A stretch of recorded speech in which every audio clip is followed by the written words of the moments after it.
Jillian POV. Sige na hubby. Please. Please. Please. Pagpupumilit ko sa kanya. You don't have to go to work naman eh. I have a stable job. Oo nga pero, nakakainip naman yung laging nandito lang ako. Promise, hindi ako magpapagod. Please. Saad ko at niyakap siya sa braso. Tiningnan niya lang ako kaya mas lalo akong nagpa-cute. Maya-maya lang ay bumantong hininga siya, at hinilot ang sentido niya. Fine. But, you'll stop until I say so. Lumiwanag ang mukha ko at tumango sa kanya. Yes. Thank you hubby. I love you. Sambit niya at nilayasan ako. I love you too. Napangiti naman ako sa sinabi niya, bago lumabas ng kwarto namin. At least sumagot siya pabalik. Agad na akong nagbihis ng black leggings, white shirt, denim jackets at white shoes. Fluffy, alis muna si mommy ha. Behave ka lang dito, sambit ko at hinawakan ang ulo niya bago lumabas ng bahay. Nakarating na ako sa shop at parang okay naman ang pagpapatakbo nila. Pumasok na ko sa loob at nakita si Reese sa counter umiinom ng kape. Dumiretso ako sa likod niya, at hindi naman ako nakita dahil busy sa phone niya. Kalandian yata si Jeff. Hoy! Ay pala ka! Sigaw niya at pinagtinginan siya ng mga customers. Nilingon niya ako at parang mas lalo pa siyang nagulat. Anong ginagawa mo dito? Huwag ka nga maingay. Pinagtitinginan na tayo ng mga tao, saad ko at lumingon ulit siya. I'm sorry for that. Excuse us. Palem niya at hinela ako papunta sa opisina ko. Anong ginagawa mo dito? Magtatrabaho malamang. E di ba pinagbawalan ka na ni Inson? Oo nga, pero napapayag ko rin. Hi, ang kulit mo talagang babaita ka. Thank you. Saad ko at iniwan na siya doon. Natapos na ang araw at hindi naman ako napagod sa shop, dahil konti lang naman ang mga customers, at marami naman ang pumasok na empleyado ngayon. Hinubad ko na ang apron ko at dumiretso sa opisina para kunin ang bag ko. Pagkalabas ko ng shop ay nakita ko ang kotse ni Carlos na nakapark, at siya naman ay nakasandal habang naka-cross arms. Lumapit ako sa kanya at tumayo naman siya ng diretso. Hi! Saad ko at niyakap siya. Hi baby, bati niya at hinalikan ako sa labi. How's work? Good. Di naman kami napagod ni baby eh, saad ko at hinawakan ang tiyan ko, ikaw. Same as usual. Let's go. Tumango ako at pinagbuksan niya ako ng pinto. Pumasok na kami sa loob at nagsimula na siyang magmaneho. Nandito kami ngayon sa dining room, nag-aalmusal. Iinuman ko sana yung kape na tinimple ko, pero agad niya inagaw sakin ito. Don't drink that. Oh yeah. Bawal pala sakin. Binaba niya yung newspaper na binabasa niya, tsaka tumayo at kumuha ng baso at carton of milk, tsaka ito sinalin sa baso at ibinigay sakin. Drink this instead, sambit niya at ibinaba ang baso sa harap ko. Thank you, umiling-iling na lang siya at umupo na ulit sa upuan. Huwag kang magpapakapagod ha, bilin niya. I won't. Ikaw din, I love you. I love you too. Tinanggal niya ang seatbelt niya tsaka hinawakan ang likod ng ulo ko, at ipinagdikit ang mga labi namin. Hubby, tama na, pagpipigil ko dahil lumalalim na ang paghahalikan namin. Tumawa lang siya at hinalikan ulit ako sa labi pero smack lang. Mauna na ako. Drive safely ha, saad ko at bumaba na ng kotse. I will. Bye mommy, palem niya. Bye daddy, sinara ko na ang pinto at pumasok na sa shop. Carlos POV. Carlos, halos madapa ako sa pag-akyat ng hagdan nang marinig ko si Jillian na sumigaw. What's wrong baby? Hingal kong tanong nang makarating ako sa pinto.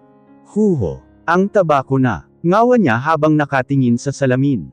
Napa-facepalm na lang ako dahil nag-iinarte na naman siya. No you're not. Yes I am. Kaya lagi ka na lang overtime kasi ayaw mo akong makita. Parang bata niyang reklamo. What? That doesn't make sense. And look, you're not fat, you're just carrying our twins for the meantime. Saad ko at lumapit sa kanya, di ako mataba. No, you're my most sexiest wife in the world, paglalambing ko at niyakap siya. Sure ka ah, mamaya may babae ka na, natawa naman ako sa sinabi niya. Anong tinatawa-tawa mo dyan? Nakanguso niyang tanong at hinampas ako sa braso. I change baby. Ikaw lang ang babae ko. Siguraduhin mo lang, inis niyang sambit. Teka nga, ba't ba may hawak kang sandok? Tanong niya. Oh, I was cooking then you screamed. Iling-iling kung saad na ikinatawan niya naman. You're so cute. Gigil niyang saad at pinisil ang magkabila kong pisngi. Ouch! Baby stop. No, ang cute-cute mo eh. Tama na, saad ko at hinawakan ang pulsuhan niya. Huho, ayaw mo ba pahawak sakin yung mukha mo? Naiiyak niyang tanong. Mood swing nga naman. Don't cry. I love you. Come on. I love you. I love you. I love you. Saad ko at hinawakan ang magkabila niyang pisngi.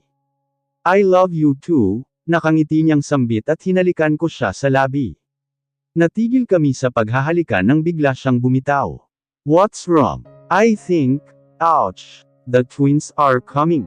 Sigaw niya. Agad naman akong nataranta at di alam ang gagawin.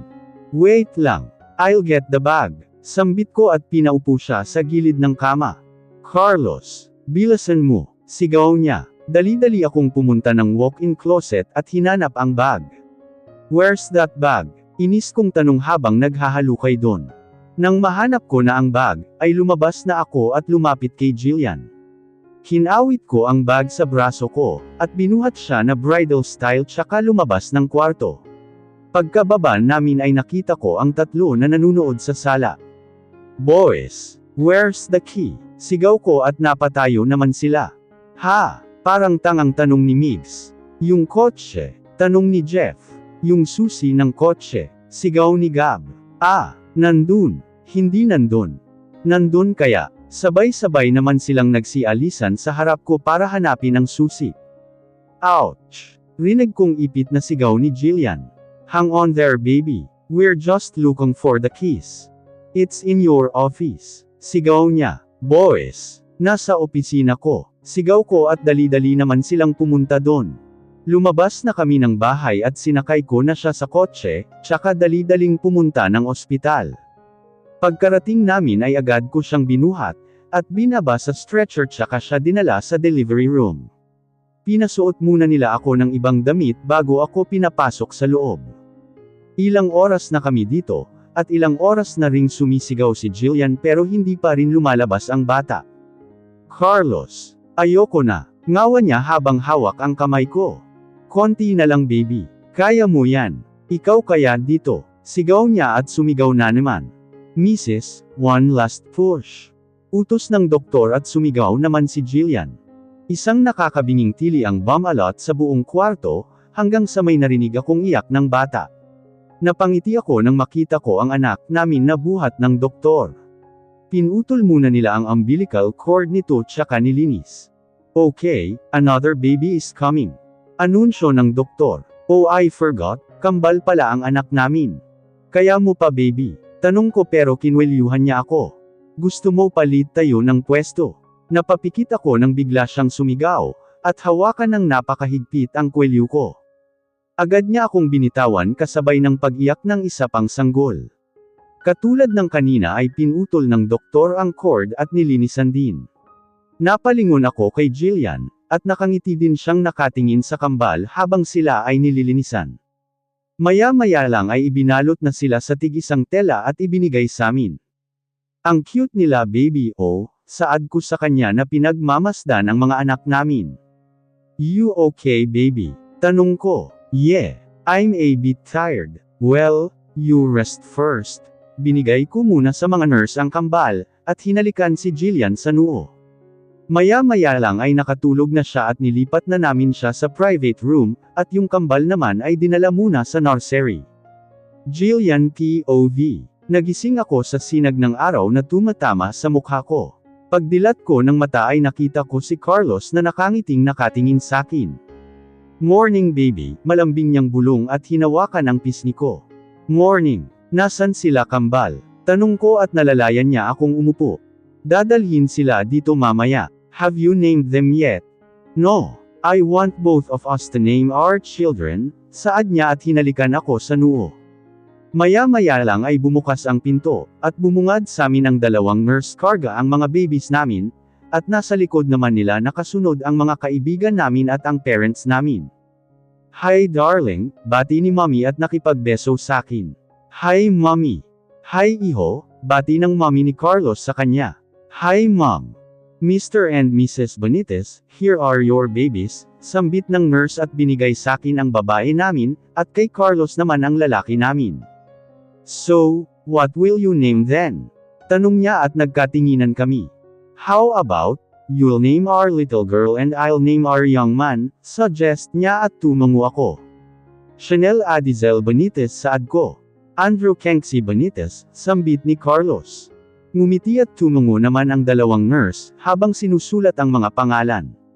Maya-maya lang ay umalis na ang mga nurse at pinagkaguluhan na ang kambal. Tuloy na yung proposal bukas. Tanong ko kay Carlos. Nandito kami ngayon sa kwarto, magkayakap. Habang nakahiga sa kama. Yep, you know the plan, right? Tanong niya at tumango ako.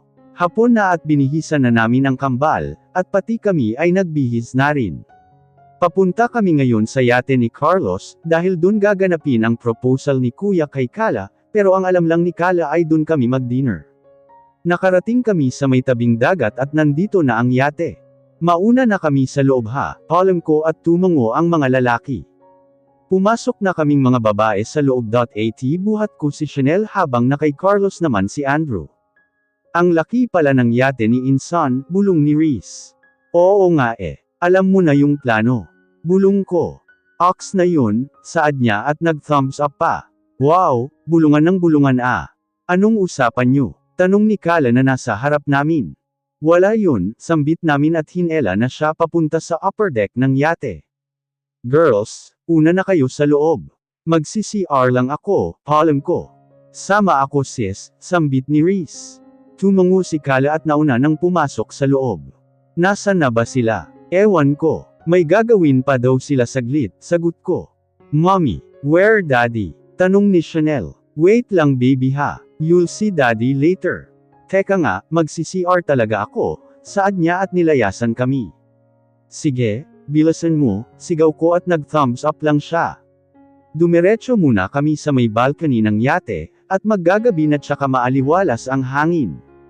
Look baby, may mga birds, saad ko habang nakaturo sa himpapawid. Tuwang-tuwa namang pumalakpak ang anak ko, habang nakatingala. Ilang minuto kaming nandito sa balcony nang biglang. Carlos POV. Mga tol. Kinakabahan ako. Mamaya humindi siya Sigaw ni Gab habang palakad-lakad. Tigil-tigilan mo nga yang kakalakad mo Gab. Kami nahihilo sa'yo Reklamo ni Jeff. Napailing-iling na lang ako habang nakatingin sa dalawa. Daddy, where is mommy? Tanong ni Andrew na buhat ko. We'll see them later son. Tumango ito at yamakap sa leeg ko. Sir. Napalingon kaming tatlo nang biglang sumigaw ang isang tauhan ko. Bakit? Tanong ko. Sir, yung yate po, nasusunog. Sumbong niya. Ano? Sigaw naming tatlo. Dali-dali kaming tumakbo papunta sa gilid ng dalampasigan, at kitang-kita namin kung paano lamunin ng apoy ang yate. Kala, Reese, rinig kong sigaw ng dalawa at tumakbo papunta sa dalawang babae, na papalapit sa amin. Where's my wife? Sigaw ko. Akala ko ba kasama mo si Jillian? Tanong ni Kala. Hindi. Nag-CR ako. Alam kong nasa balcony sila. Oy, boss saan ka pupunta? Tanong ni Gab nang binigay ko sa kanya si Andrew.